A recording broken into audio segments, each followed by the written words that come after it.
The See Jane Go TV podcast, episode 15.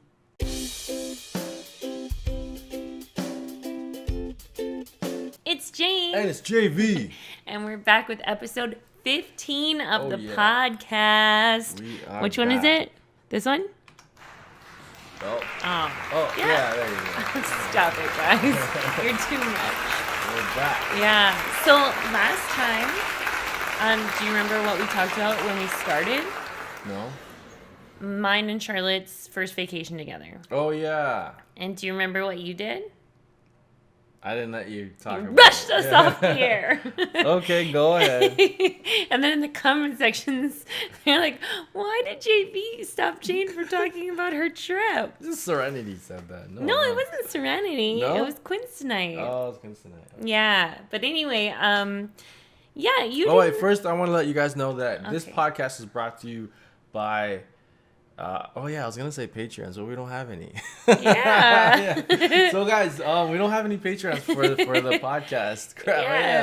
Yeah. So it's not brought to you by the Patreons. No, It's brought to you by not. the free time that we have. And that's Yeah, why If you guys the like... podcast isn't all the time. Yeah, if you guys like it and if you're fans of the podcast, check out our Patreon. It really helps. Yeah. And it'll help the show become Grow. a regular thing. Yeah.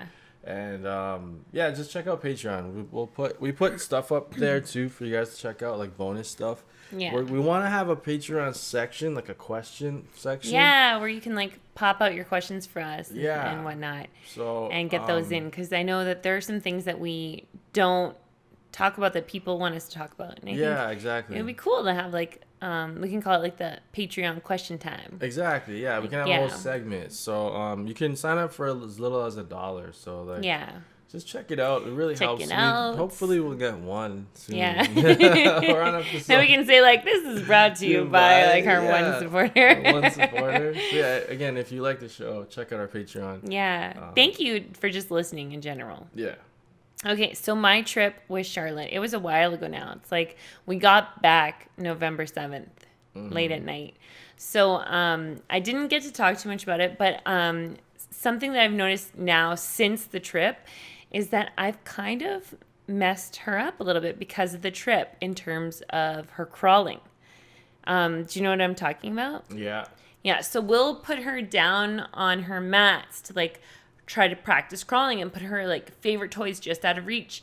And then she starts to kick her feet like she's in the pool. Because in the pool, kicking her feet made her move forward. So she's getting really confused with that. And But if I'm not mistaken, she did that kicking thing before too. see, I don't remember her doing it before. Yeah, she did it before. She just kind of lies there and like kicks Flutter her feet. kicks. Yeah, because she doesn't know how to. But she crawl does yet. have a serious ab line. Like she has Yeah, a I didn't 2-pack. see that. You haven't noticed it? You know what I noticed today or yesterday? That like before when she sat up, she kind of like would teeter and like To either fall side or forward, yeah. But now she can just like she can fully sit up and not need any assist. She'll still eventually fall over, but yeah. it's I noticed something different with her. I like, know she can she's just and actually, she's like, so just sit. stiff backed. Yeah, so, like straight back. It's so funny. Oh, I gotta do that. My back is always like. I know. I watch her and I try to copy because she's Yeah, so it's, like, stiff straight backed. back. Like, Trying man, to hold up, like yeah, stabilizing all the stabilizer muscles. she's good at Giant it. head. Instead of being, we were like teasing her because when she raises her hands all the way up, her hands are like at the top of her head. For us, it's like our elbows, right? But her like when she puts her hands all the way up, they like just reach the top of her giant head. Proportions are all off. And when you hold her hand, like, okay, say she's lying down. If you hold her hands and then you pull up a bit, she'll sit up. Yeah. And then if you pull her up a little bit, If you she'll, just raise her hands up, then she goes to stand up. and she'll go to stand up. And then, really and then cool. she'll try and like kind of stand up, but she doesn't. can't stand. She Yeah. does like this cool like hip movement Yeah. thing. It's so funny. Yeah. Yeah, but the trip, it was good. It kind of made me feel, and you kind of flipped this on me because originally I said, you know, it made me feel like if something happened to you, that I'd be okay. Like I would I'd be able to manage with Charlotte. And you were like, yeah, but you wouldn't have someone cooking all your meals and da-da-da-da, like living an all-inclusive life. It's all-inclusive. Yeah. And I was like, can you just let me feel good for a minute? You took it away, like, instantly. You want to cook your meals. Yeah, because then you'd have to cook for yourself, go to work. You'd have to, like... Yeah, but just, like, you could have let me have, like, a minute of feeling like... I would be okay. Super like logical, so I'm just like, no, logically that doesn't make sense. Logic police. Logic police. Yeah. You take me out of my fantasy right away. But it was really amazing. She hated the beach. She hated the sand. Right? Yeah. So I got one picture of her with the sun behind her, and I thought it was so good. But when you look at the picture, you can clearly tell that she's scream crying. So it's not that good of a picture. Yeah. But we really, like, I want us to go on a vacation, the three of us. Yeah, that'll be cool. But I don't know. It's not looking like it's going to happen. Yeah, not anytime soon, but, like, eventually we could. And also we have... Wait, but what's eventually? Like, I don't know. Because realistically, we want to have another baby. Like, we hope to be pregnant by the end of 2019. Yeah, so we have all that time. And sometime in between now and then. That's 1 year. Yeah. Maybe less. Yeah, we have all that time to, like, plan something and go. Guys, we also have Instagram. If you want to check out more baby pictures and, like, family stuff, check out our Follow Instagram. Our Insta it's at CJaneGo YouTube. Yeah, at CJaneGo YouTube. All one, yeah. And it's, we kind of put some cool things on there and, like, little tidbits. And, like, our stories is where you find the best stuff. Yeah. JV, you sort of, like, run that more than me. Like, you put more stuff on that. Yeah, you should be posting every day. I post on Charlotte's. You should be posting on ours every single day. I know. I just posted a picture because Charlotte is 33 weeks today. Mm-hmm. Today's Sunday. Today she's 33 weeks. And the last picture that I took of myself, the last side profile picture, I was 33 weeks pregnant because I didn't know that she was going to come out early, right? So I wasn't taking pictures like I had planned to. I was like, oh, when I get close to the end, I'll take a bunch of pictures. Oh, that's what you meant. I didn't know what that picture meant. I was 33 weeks pregnant. So she was 33 weeks on the inside and then 33 weeks on the outside. So so the last picture I took of my pregnancy belly was when she was 33 weeks inside. Right. So imagine how long we've had her. Like, think about our life, like how long we've had her. In that picture, I had her inside me for that same amount of time. Long. She grew that much. Doesn't that blow your mind, though? That, like, she, like, because for you, it was like, yeah, Jane's pregnant. But it wasn't like, I mean, now that you realize how the length of that and what that means and what it was growing inside of me, it's like crazy, right? It's crazy, yeah. Yeah, so I posted that picture today. Maybe I'll throw it up on CJ and Go YouTube as well. Should post more of the Charlotte stuff on CJ and YouTube. Yeah, do them both. Yeah. Yeah, because I really think that it's good to share that stuff, you know? And then we talk about things sometimes with Charlotte, like, or not with her, but I mean on the show about her, and it's good because it connects with certain people that are feeling that kind of thing too. For sure. Something that I wanted to talk about, and I'm not sure if you're up for this, is like something that was asked of us a really long time ago, and it was about our sports history. Oh, okay. Yeah, and I want you to start because yours is very different to mine. Yeah. Soccer. I played soccer. For since I was, I don't know. I'm bad with like dates and stuff. So I think 5 or 6 I started playing soccer. My mom got me in like house league, and then was it like Timbit soccer or was it something else? It was just called house league. House league, okay. Yeah, so house league is just like anyone can join. You just sign up, and then you pay like $100, and you get a uniform, and then you have a game once a week. Yeah. And then some coaches, they're just like fathers, I guess. Yeah. Who like decide to be a coach. You don't get paid or anything. And it's because they want to spend more time with their kid in the sport. I guess, or they were a soccer player and they want to kind of get into being coaching or give back. Yeah, that too. Mm-hmm. So I immediately was like one of the fastest kid on the team. Like I was the best player on the team at a young age. And then I remember my first coach giving me a position, but it wasn't a real position. He called it horse. Horse? Yeah. So I was so like fast that I could play all positions. So I was defense, I was forward, midfield. So I would run all over the field, scoring and defending. I was doing everything. Mm-hmm. And then quickly, like, rep teams saw me. Rep is like a little bit more competitive.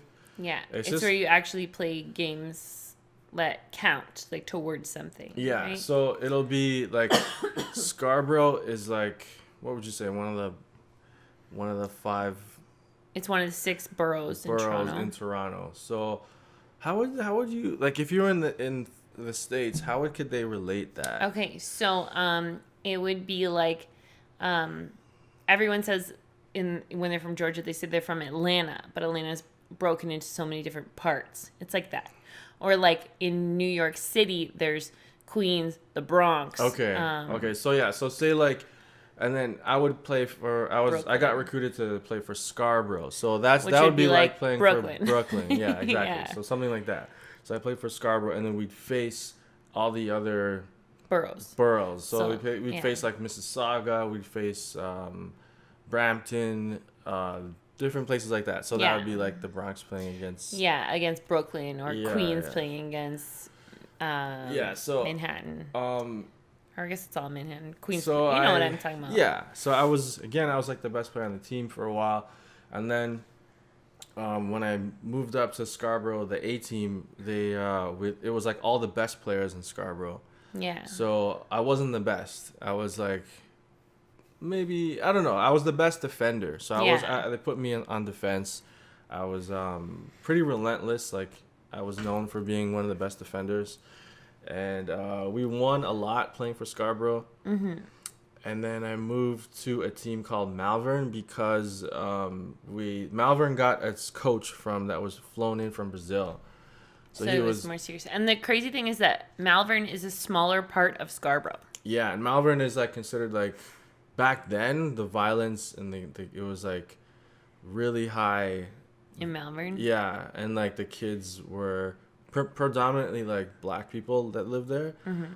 And the kids on the team was just like a group. Like, say, what's that show with that movie with Keanu Reeves and that like, Hardball? Yeah, Hardball. It was like that. I love that movie. It was like that. Yeah. So and then me, I wasn't like that at all. I grew up in like a pretty like middle class house, so I was like fine. But then the kids around me were just from like the ghetto, right? Yeah. And they're really hardcore, and some of them were in gangs. But this Brazilian coach, I thought it was Stanley from The Office. Yeah, I learned it on the streets in the ghetto. In the ghetto.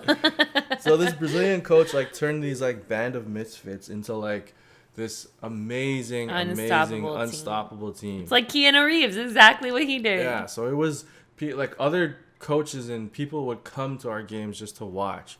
Yeah. So at the time in Canada, like if you're familiar with football or soccer, Brazil at the time had this like ability to like touch the ball twice and pass it, just constantly passing it around. It was when the other team, Ronaldinho was playing. Yeah, so the other team would kind of just not be able to touch the ball because you just keep passing it everywhere. Yeah. So we adopted that formula. Because the former formula in Canada was boot it and run. Yes, boot it as far as you can and run. That's Canada 101, like for soccer. And we started this 1-2 touch pass. Yeah. We would have practices that would run 4 hours. We would have 2 to 3 practices a week, 4 hours each time, and we'd always be scrimmaging that 2 touch, no more than 2 touches. Yeah. And then so we mastered that and we dominated, and so that's just like the gist of it.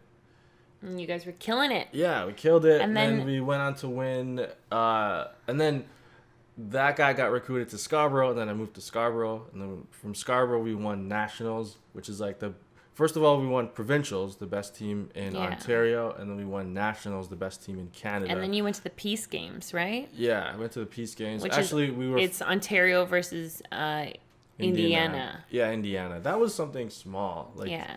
But when we won nationals, we got flown to PEI, and there was in a big stadium, and that's cool. Yeah, it was really cool. Cool experience to win that. We won gold. It was cool. Yeah. Do you want to talk about how you felt about football and soccer as you were playing? So guys, keep in mind, JV was an amazing player. He was really good.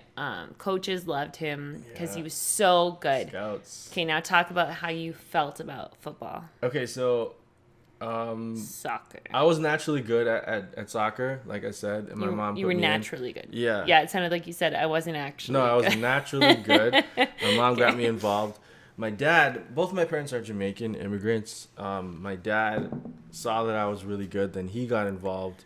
Mm-hmm. When he was in high school, he was a track star and a football player as well. But he didn't get to do anything. But like American football. Yeah, American football. Yeah. But he didn't get to do anything beyond that. So I guess he wanted to live out his dreams in me, so he would encourage me to play. But I didn't really like playing.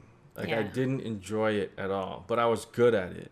So he would force me to practice. So at one point, I was playing for a rep team, and we'd have 2 practices a week. I was playing for a house league team as well. And I would have to practice every day with my dad.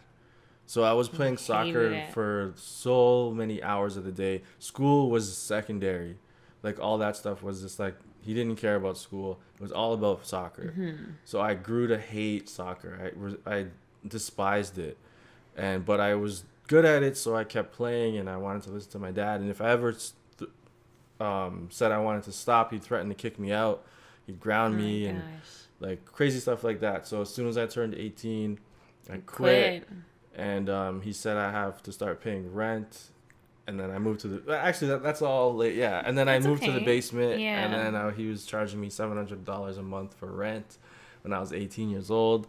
Which now is good rent. Yeah, but when you're 18, like at that time, it was crazy. So yeah, I hated playing. I didn't like it at all. I wish that he would have seen what I was naturally drawn to. Yeah. Like with the film stuff, I was really interested in, like, I would take my mom's camcorder and make movies, make stop-go animation. I was interested in art. I was always tinkering with electronics and computers. And it just happened to work out that at our high school at Lieberman, the soccer coach, Mr. DeMonte, also happened to be the art teacher. So it was like, even though you were quiet, it just so happened that you were good in his class and you liked him. Yeah. So you played soccer. Yeah. But if you didn't like him, you probably wouldn't have gone for the team, right? No, the team was weird though. That soccer team. Because it was like a bunch of prima donnas. Yeah, it wasn't. There wasn't any chemistry. It was just a bunch of really good players.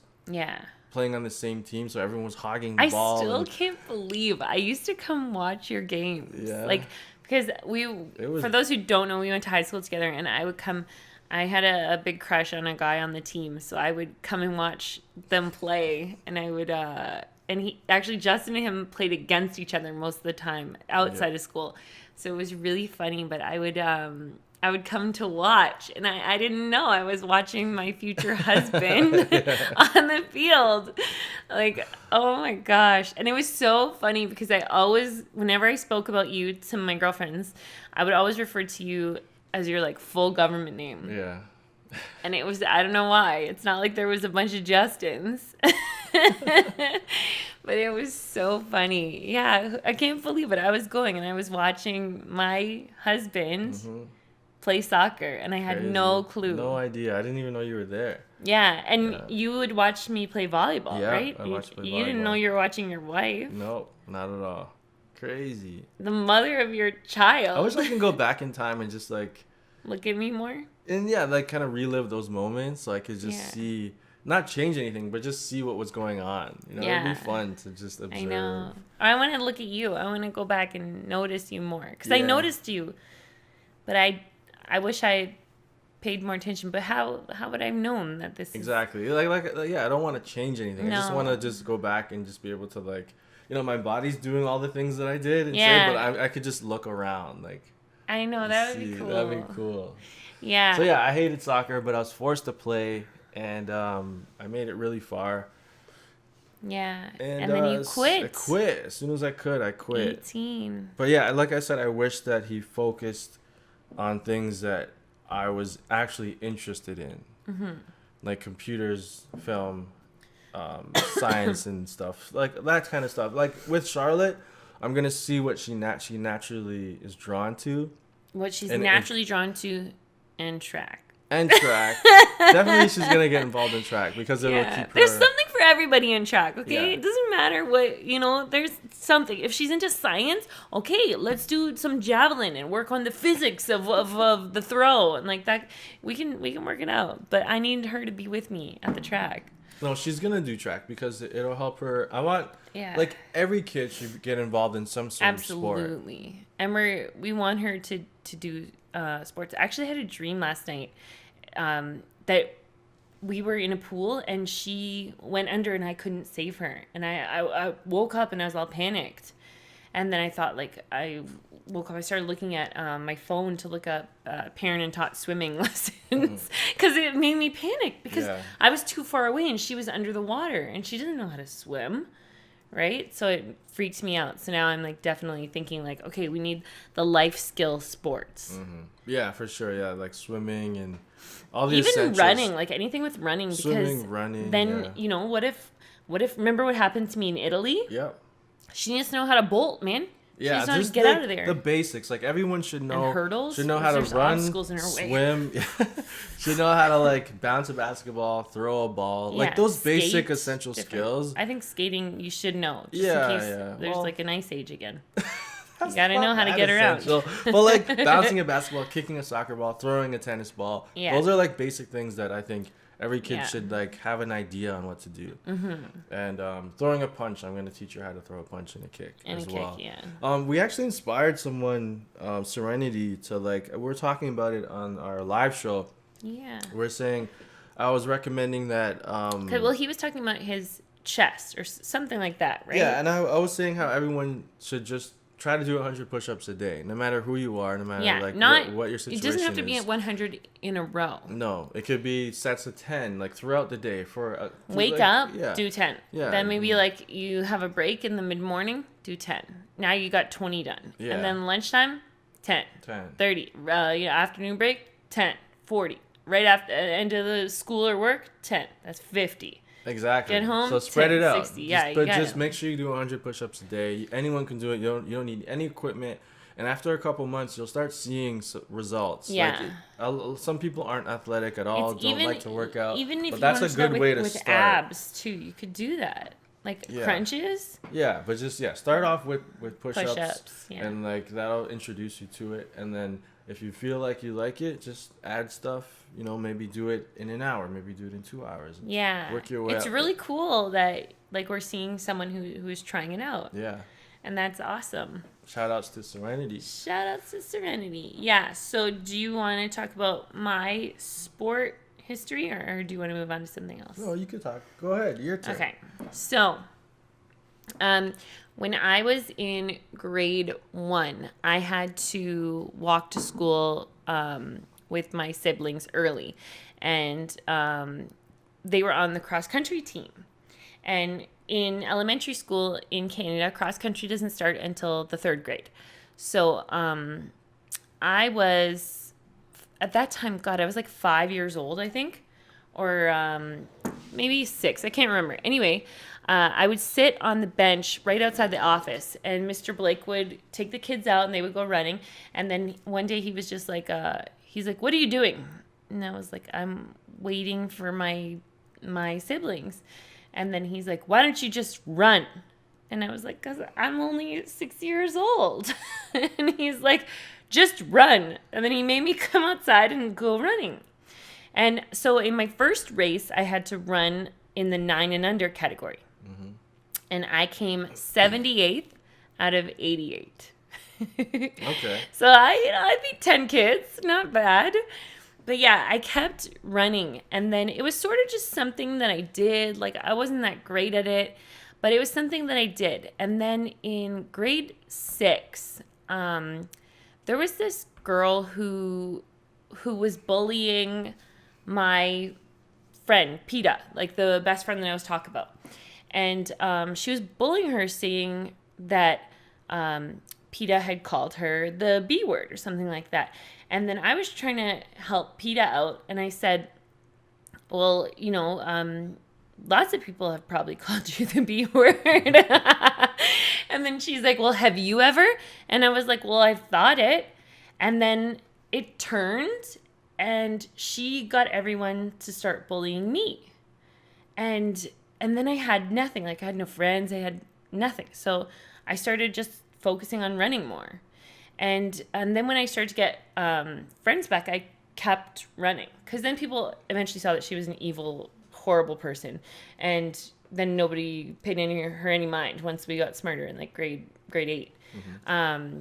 But it was, like, usually kids that develop intellectually faster when they're younger learn how to manipulate people, and then once everyone else catches up, then they realize what that person had done, and then they get dumped. But anyway, it pushed me into running more, and then once I got friends back and stuff, I continued running, and then by grade 8 I was second in the first meet. I got a silver medal, and it kept going on. And then so when I went into grade 9, the biggest meet in elementary school is the city championships. And in track and field, I came second at the city championships in the 1,500 meters. And there was a girl that came first and a girl that came third. And when we went into grade 9, the first big meet that counts is the city championships. And I got the silver medal again. But the girl that got first got third, and the girl that got third got first. So I stayed the same, and them two flipped. And after that, I started moving into more like, I did the 800, I did the 400, I did the 4x100. I was the anchor leg. And that year we ended up going to the provincial championships, which is the biggest thing that you can do in high school track and field. And I absolutely fell in love with track and field. So that was the year I was supposed to finish Girl Guides. And I dropped it like a hot potato because... Right. So unlike me, you actually liked track. And no it was one something... was pushing you and forcing you to do and it was something that I could do because my parents didn't have to buy equipment for it. Because they didn't want me doing anything that they had to buy stuff for. So they said, shoes, it's okay. We can get shoes every 6 months or something like that.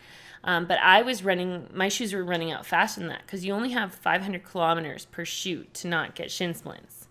Did you know about that? No. Yeah, so you have about 500 kilometers for a shoe that you wear every day before the cushion runs out and you start to damage your bones in your legs. And so then I got a job at a shoe store so that I could get a discount. And I was pretty smart about it because then I could afford it. Mm-hmm. And anyway, so I kept running. I was doing really well. I started to, I was getting older. And then in grade 11, I was performing great. And then grade 12, I started to get scholarship offers. And it was all for the U.S. And now I was 17 years old. So I couldn't go anywhere without my parents' permission. So my when I was recruited, the one place that I really wanted to go was North Carolina, Asheville. It was like in the mountains, whatever. It was somewhere that I wanted to go. Or there was Tennessee at Martin or University of Detroit Mercy. So these are the schools that I was really considering. And then my mom put an end to it. She was like, absolutely not, over my dead body. And I kept pushing. I was like, well, why? And she thought for sure that I would end up on Girls Gone Wild. What? Yes, that is why I wasn't allowed to go to the U.S. God. Because she thought I was going to go crazy like all these girls because I was pretty sheltered, right? Yeah. So she thought I was going to go to the U.S. and be corrupted and be on Girls Gone Wild.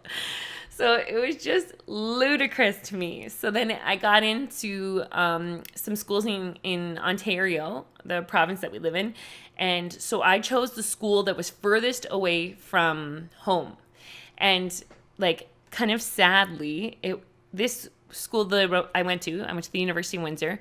It's a 15-minute drive across the border from one of the schools that was offering me a full scholarship, which burned me because I had to spend something like $15,000 a year. Yeah, of my money to go to school, which was insane. And just so they know, you didn't have a good time at living at home. No, I didn't have a good time. We just didn't I respect my parents, but we're very different. So I had a really tough time being there.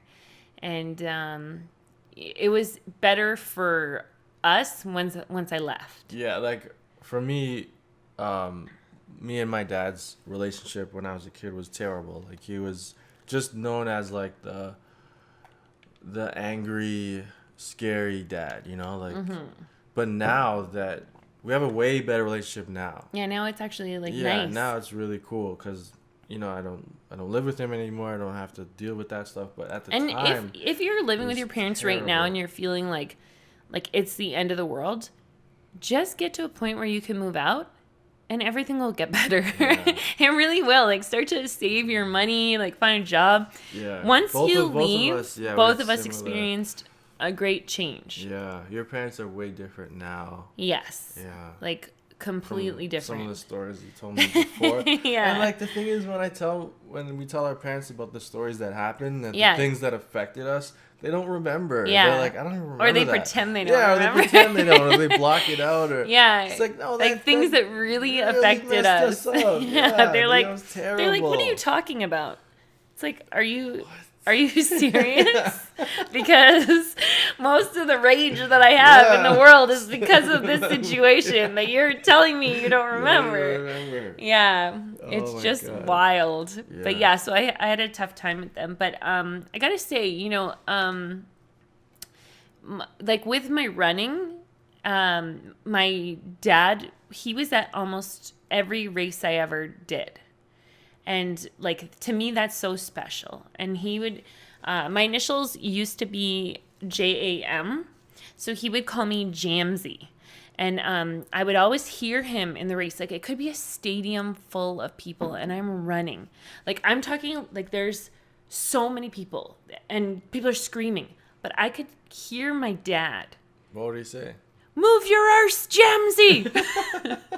He'd be like, move your arse, Jamsy! Move your arse! Get your finger out! He'd be yelling that. And I would just hear him, like this little Irish accent, big guy screaming. But it was like, sometimes I didn't know if he was there at the meet when I got on the line. Mm-hmm.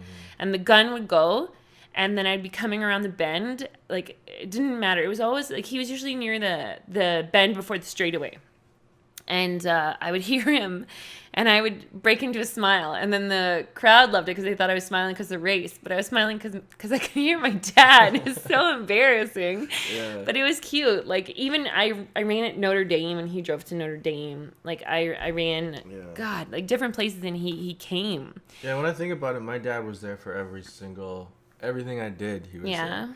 But it was like... Even I raced in Ireland, and my dad was with me. Yeah, my dad went everywhere with me. But, like, again, it was different because... Your dad was there, and it wasn't, like, the positive feelings that I had. Yeah. And when he would yell like that, he would be yelling and swearing at me.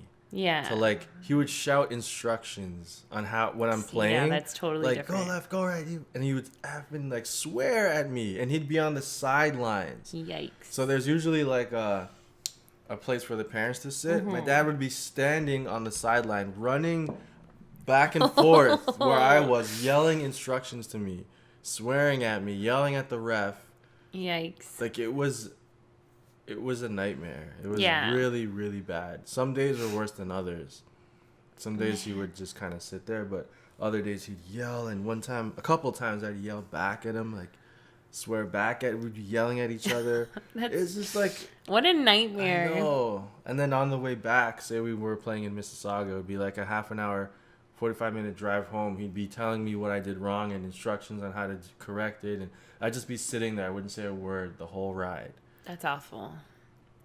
Even, like, I ran nationals in New Brunswick, and my dad drove out. He drove out the day before and drove back right after the race. Like, because he wanted to watch me run in New Brunswick. Like, in that sense, I was lucky. My mom didn't really come. She came to two of my races. And one time she came, and it was an indoor meet. And there was a little girl in my race who was really good. And so she didn't notice that I was in the race. She was like, I finished, and I was up to see her to find out how she thought I did. And she's like, did you see that little girl? Wasn't she wonderful? And I was like, Mom, I was in that race. Oh, my God. And she's like, what? The one that just went? I'm like, yes, that's why I'm covered in sweat and I'm breathing heavily. And she's like, oh, God, I missed it. But then another time, like my mom dresses sort of like, she looks like she's officiating something most of the time. Like, so she would wear like cargo or khaki color shorts and like a white golf shirt. And then, you know, like those safari hats, like the hats with the big brim. Like an official, like someone you'd ask a question. Yeah. So when I was running at the provincial championships, it was the year that I came ninth. My mom was a teacher and she was at school and she's like, oh, my daughter's running in the provincial championships day. And the principal was like, at the OFSA championships. And my mom goes, yeah, she's in the finals. And she's like, and get out of here. Like, what are you doing here? Go. Yeah. So then my mom drove the 2 hours to come watch me. And she parked and then she got out and she was walking towards the track and she was thinking she'd go up into the stands to watch me. But so someone saw her and they're like, oh, right this way. And they walked her onto the track.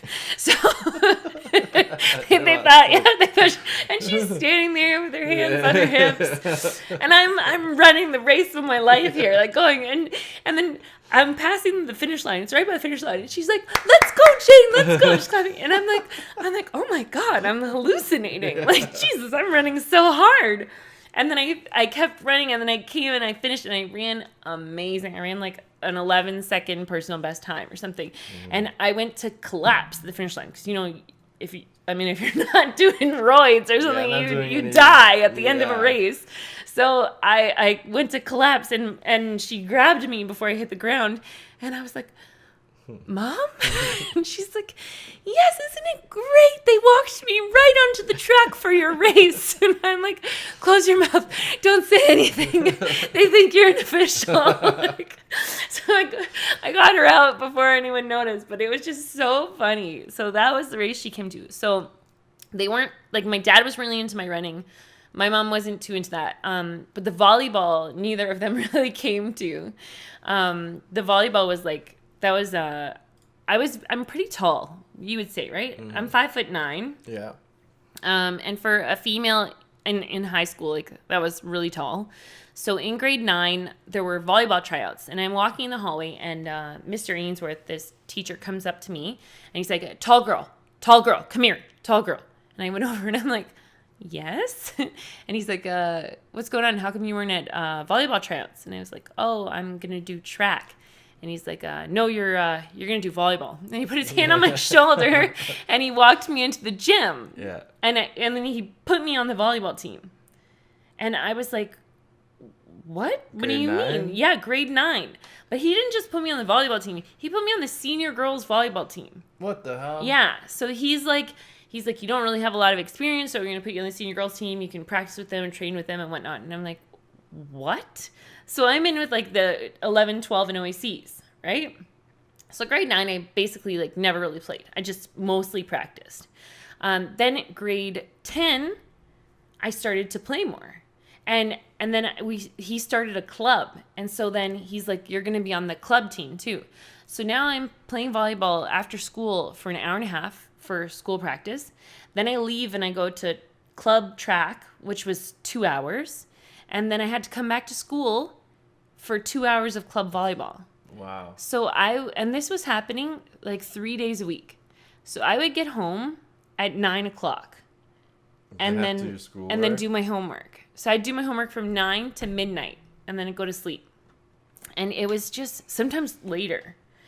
And it was madness. And that was friggin' like 3 years I did that. Yeah. I noticed that both of us have kind of gone through periods in our life where we worked like long, crazy hours. Yeah. Like from being in school all day, then being in practice for 4 hours, and then doing homework for 2, and then doing that over and that process over and over. And then we're kind of doing that same thing now. Yeah.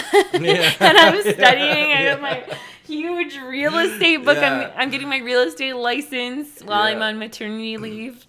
Like, and sometimes YouTube days are like 14-hour day work days. Like, so Yeah, I didn't really put that together, but we've always kind of been doing these. And then when you were in university, you have a job after. Yeah, and I did drama too, so I was doing like plays. Drama, and during high school, you worked at McDonald's. Yeah. So. And the shoe store. Yeah, and the university, it was Blockbuster and a catering service, and I worked at the gym. Yeah.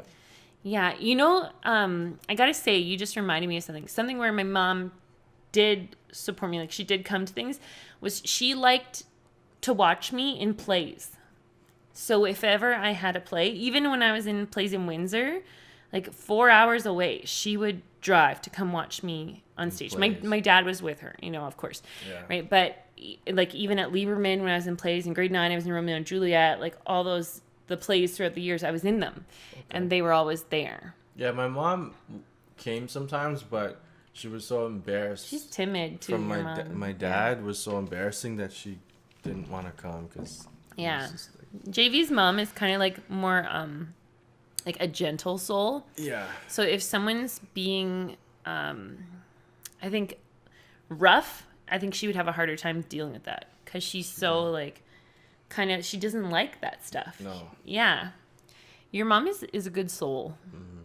Yeah, I like her a lot. Yeah. I think we're like a little more halfway through the show. I just want to remind everybody, this podcast is available on Spotify. So if you have a Spotify account, just search the CJ and Go TV podcast. Check out our, follow us there. Yeah. It's also available on SoundCloud. Any Android app podcast, you can check it out there. And reminding you guys to check out our Patreon. Links are down below. We want to have a Patreon questions section for you guys. So you can join for as little as $1, ask a question, and we'll answer it. Give us topics to talk about. Absolutely. So that'll be really cool. Yeah, check out our Patreon. Links are down below in the description. Check it out. Okay, should we talk about how my sporting career ended? Okay, do you want to do the HelloFresh thing? Do you want to talk about? Want to give them the code? Well, right now it's only working for Canadians. Okay. So if you're interested in HelloFresh and you live in Canada, right now we have a code where we can give you $40 off, and it actually gives us $20 off too, because we're not we don't work for them. We just we just like HelloFresh, so we signed up and we can give away a code. So the code is Jane VI. So JANE, V as in Victor, I as in ice cream. Yeah. And then that gives you $40 off your first order. Exactly. So if you live in Canada, like for instance Ryan, if you're listening, you could use this coupon code and get $40 off. That's like a week of food for free. So you basically get a bunch of food for free, and if you like it, you can keep going. Yeah. So or if you want, you can skip weeks. Like we do it once a month, HelloFresh. Yeah. And it's amazing. Like I'm learning so many different recipes. And then for the first time, I went out and bought the groceries needed to do the recipe separately, like at home. And you were happy with it, right? Yeah, you can learn the recipes. They give you like this whole cool like card with like it's all laid out for you. So yeah, $40 of it's just like getting $40 of food for free. So check out that code if you live in Canada. 40 off. We're working on getting our American code as well. Yeah, so, we contacted them today, and they're supposed to contact us this week. Yeah, we contacted them today. So if you're living in America, hold out. Maybe next week we'll give you guys the code for that as well. Okay, so we're going to fast forward through university. I did cross country, track, and volleyball. Mm-hmm. But my, let's say my athletic career ended when I was training. I was going to do my first heptathlon because that's what I was training for. And I was practicing. What's a heptathlon? A heptathlon is like the men's decathlon, but the hep is 7 events. It's the female version of the decathlon. So an athlete competes in 7 events over 2 days in track and field. Okay. So anyway, like what? I have no idea. What, I'm just picturing so it's like hurdles, high jump. There's the distance. There's throws. It's like a whole bunch of.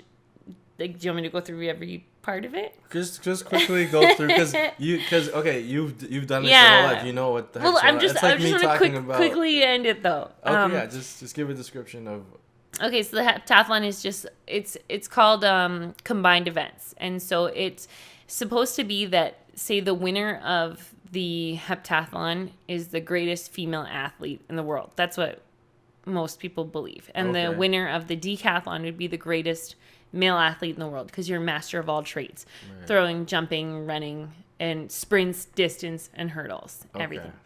Okay, so I had been up really late the night before I was practicing because my boyfriend and I at the time, we were in a scrap and we were up so late on MSN, just fighting. I don't know. It was weird. We were scrapping. Why don't you just call? Long distance? Well, I was at my parents' house, so I couldn't. It was like a house phone or something. Yeah, it was like whatever. So we would just talk on MSN. And anyway, and he didn't have a cell phone, so I couldn't call his house.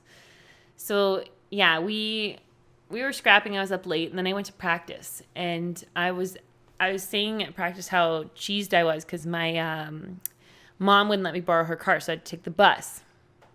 And so it was like something else that made me tired because I'd get up an hour earlier to take the bus. And I'm hurdling, and I forget to... This is a race or practice? Practice. Yeah, so I'm going over the hurdles, and at the third hurdle, I just kind of lose my concentration for a second, and I forget to cock my foot to the side of my trail leg. So my lead leg goes over the hurdle, and your trail leg is supposed to follow, but you're supposed to cock your foot out to the side so it doesn't hit the hurdle. Mm-hmm. But I kind of let it dangle, and so I hit the hurdle, and I went over and I landed on my head, and then my hand smashed into the ground. So I went completely unconscious. Yeah, and so now this next part of the story is from what I'm told. So I was on the ground and I wasn't moving, and then the people I trained with, like Daniela and Luis, and God, who else was there? I think Lindsay was there too. Like these people that I trained with, and Charlie, and they came over, and even Val, like they all were like, "Jane, are you okay?" And now this is so strange because I can picture it. Like I can picture myself on the ground and who was around me. So I know like some people don't believe in outer body experiences, but for me, I think it happened. Like I think it was real, that I could see what was happening. But they were trying to talk to me, Jane, are you okay? And then someone's like, don't touch her.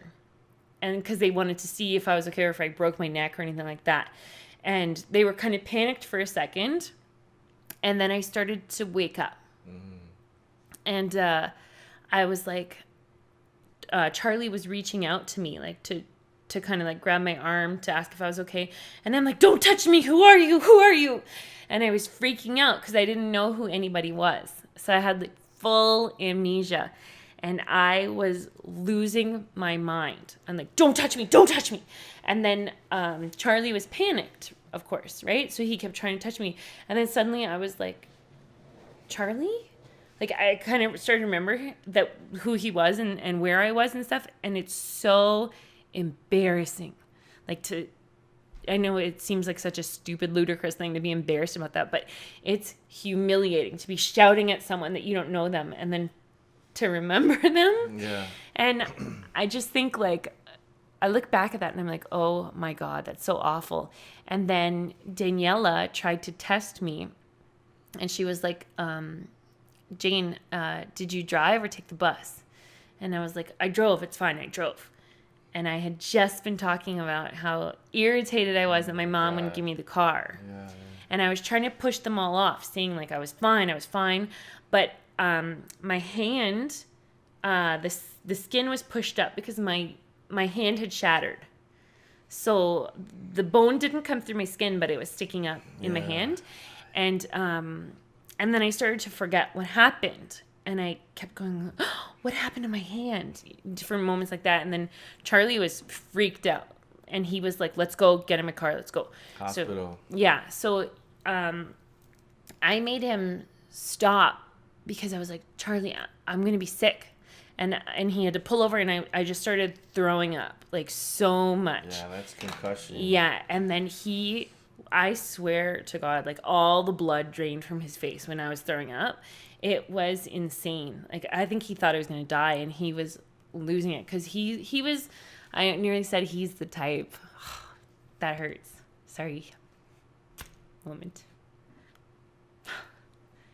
He was. Oh my gosh. Okay.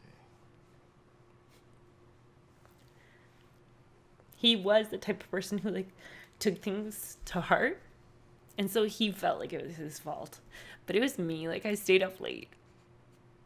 It was my fault, but he cared so much, right? So anyway, he got my dad to go with me, or maybe it was my mom. I can't remember who came to the hospital with me, but he got them there, and yeah, at the hospital too. I kept forgetting what happened, and then they were like, they would ask me if I was okay and stuff, and like try to get me to tell them information, but I couldn't remember it, and I was driving my mom crazy because I kept asking what happened to my hand, like over and over.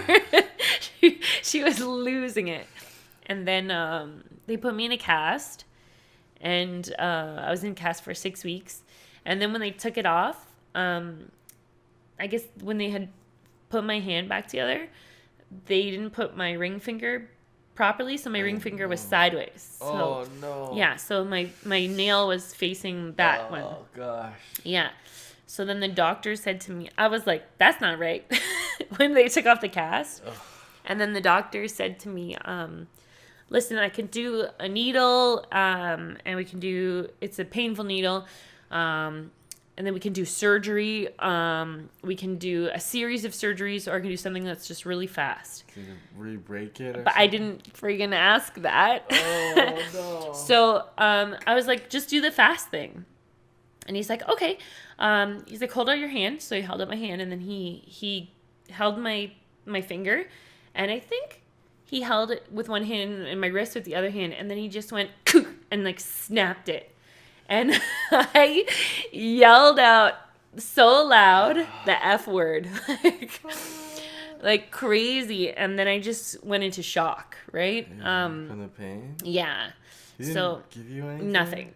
And then he reset the finger, and then I went into a different cast, like separated. They screwed up, right? Yeah. So 2 fingers back and 2 fingers forward, and that one was 8 weeks. But at least that one, like the first cast was that white ugly cast, the plaster or whatever. And the next one was like a splint. Yeah. The second one was the blue, like the fiberglass one. Oh, I see. Yeah, because they screwed up, so they had to pay for it. So I'm like, give me the prettiest one you have. Yeah. And then that one was 8 weeks, and yeah, it was good. But I swear, like, I had a really hard time after, like, knowing what memories I lost. Mm-hmm. And then they were trying to, like, estimate how much I had lost and whatnot. And then they were estimating, like, about 3 years of memories that are just gone. But how do I know that I knew those memories before? You know, you forget things. Mm-hmm. But we recently, like, revisited that, like, hypothesis. Yeah. We're just like, because you really remember a lot. So I do. But also, I don't know what I remember and what's been planted. You know how when someone tells you a story often enough, you start to think you remember it? Yeah. So, but that could be true for anything. Yeah, a lot of the times, we talked about this too, what happens is when you're young, a doctor will tell you something, and then that's what you believe. What you think for years, forever. Like, this happens with, like, kids with ADD, or just, like, you have a learning disability. Yeah. If a doctor tells you that as a kid, you got a learning disability. Them. For your whole life, you think you have a learning disability. And what if that one guy was wrong? You know, like, what if... And so you have this mental crutch your whole life. But, I don't know, you just have to think about that. Like, revisit. If someone has ever told you a certain thing at some point in time, and you just have thought that your whole life, you kind of just got to revisit it. Yeah. So, like, is this true? Like, am I limited, or can I... Exactly. Push past, like, what people say. Don't just assume that what they say is it for you. You never know. Definitely, like, a doctor's opinion matters. It really matters. But, but also don't let it stop you from achieving your goals. Exactly. Yeah. Like, I mean, whenever anyone asks if I've had like brain trauma or anything, I'm like, no, because I refuse. I'm like, yeah, I hit my head on the ground. Like, who cares? I've had a concussion before as well. You've had like 5 concussions. Yeah. And similar thing happened to me in the hospital where I couldn't remember my birthday. I couldn't remember my address, my phone number. But that's an episode of JV's shady past. Yeah, it wasn't that well. Yeah, that was the end of my story though. Like that was the end. End of after your that, track career. Yeah, that was sort of it, and then I transitioned into being a track coach. Right. But so I always, if you kept going, you were on the way to what? I don't know. We will never know what I could have been. Right. Yeah, because I can't say I was on my way to like being something huge because we don't know. We'll never know because I lost that opportunity. Was university when you? That was towards the. Was it the end? It was just after university, I think. Like it was when I was gonna start to like do it like crazy. Like I had moved in with I moved in with Charlie and Angie for a period to like do training camp video, and like it's available on charliefrancis.com if you guys ever wanted it. It's called The Jane Project, and it was great. It's me and Charlie and Angie, and it's like buy it and download it. Yeah, it's really special. And all that footage we could use, or you can watch. And it's with me and Charlie. There's even like a clip in the scene when I was like mad at Charlie for something, and it's so clear that I'm mad at him. But it was just like, it's nice that like I'm in my mind, I'm like, thank goodness that that's out there and it's available. But I'm obviously like, I mean, he died in 2010. It's 2018, and I still have a hard time even talking about him, right? And it's, but I mean, sometimes that's the case when someone was, they meant so much to you and they're gone. Yeah. Like, a lot of the times people, like I don't have anyone that was really close to me that died. Yeah. Like, or that meant that much to you. That meant, like, you know, my grandmother, grandfather, but like, yeah. there wasn't anyone that was really like a best friend for 3 years that died, you know, like something like that. Yeah. Or like a mentor or something. Yeah. And that's what he was, my mentor. Like he was someone I loved talking to him. I wanted to learn from, and I wasn't done. Like I wish that I could have had even like, I know it's, like I was gonna say even 10 years, but it's a long time. Like I just wish I could have had more time, because I think he would have loved to see me grow up and meet my daughter and our daughter and you, and like just see that I ended up doing well, even though I screwed up the track stuff, but I ended up doing well. Yeah, hopefully he could see. Hopefully. Yeah, but you know, it's just like things like that. Like you think about that and you're like, God, that sucks. But you haven't lost anyone like that significant. No, I've known like a bunch of guys that have been like actually shot and killed. Like from your soccer team? From my soccer team. I think 2 guys from my soccer team were shot and killed. 2 people from my elementary school shot and killed. Yeah, just a bunch of people that I've known have gotten murdered. Yeah. But those people weren't really close. No. They were kind of just a couple guys on the team. That you knew. That I knew. But that's for another time. I want to talk about that. Yeah, you should talk about that. Because even that was like one of my first experiences with your dad. Like when he showed up. Because he wanted to tell you that one of your teammates had died. Yeah. Another one. Jeez. Yeah. And we were together for like 4 months at that point. Mm-hmm. And then it was like, that was when he asked you if we were going to get married. And I was like, you're like, we've only been together for 4 months.